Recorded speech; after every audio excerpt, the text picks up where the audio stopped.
খুব বৃদ্ধি পেয়ে গেছে।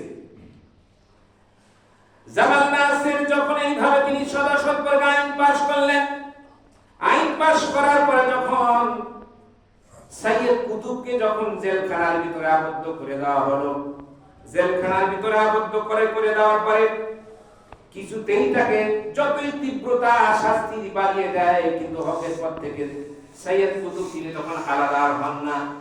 এই জন্য একবার জেলার সবাই তখন পরামর্শ করার পরে তারা চিন্তা ভাবনা করলো যে সাইয়েদ কুতুবকে তার মুখ থেকে আল্লাহর দাওয়াত কি বন্ধ করে দিতে হবে চিরদিনের মতো। এই জন্য জেলটা আলাদা করে জেলখানার ভিতরে আরেকটা কক্ষ দিয়ে দেওয়া হোক। এরকম সেফ রুম বর্তমান বাংলাদেশে আছে না নাই? আয়না ঘর ছিল কি ছিল না? এই তো মুশকিল, হুজুর কোন থেকে কোন দিকে টানলেন, যেটা হবে সেটা তো বলতেই হবে। তাতে আপনার মুশকিলও হতে পারে, এমনকি আমি হুজুরেরও বিপক্ষে হতে পারি কি পারে না? পারে।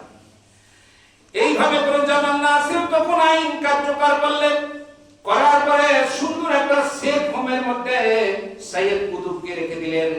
আর যারা দায়িত্ব আছে তাদেরকে বললেন ওখানে ক্ষিপ্ত দুটো কুকুর আছে, পাগলা কুকুর আছে, ওই পাগলা কুকুরটা সাইয়েদ কুতুবের সঙ্গে লাগাইয়া দাও। এমন ক্ষিপ্ত রাগান্বিত কুকুর যে ঘরে প্রবেশ করার সঙ্গে সঙ্গে সাইয়েদ কুতুবকে ছিঁড়ে ছিঁড়ে খেয়ে ফেলবে, এরকম দুইটা কুকুরটাকে ঢুকে দাও। কুকুর ঢুকে দেওয়া হলো।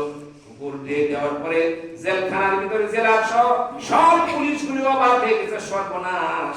দৌড়েছে, কিছুক্ষণ পরে বলছে হুজুর বাদশাহ, এইটা আপনি সাইয়েদ কুতুবকে আল্লাহর ওলিকে আপনি দুনিয়া থেকে কুকুর দিয়ে আপনি নির্যাতন করে শেষ করে দিতে চাইলেন। দেখতেছি সাইয়েদ কুতুবটি নামাজের মধ্যে দাঁড়িয়ে গেছেন, দুইজন কুকুর দুই পাশে বসে পাহারাদারি করতেছে।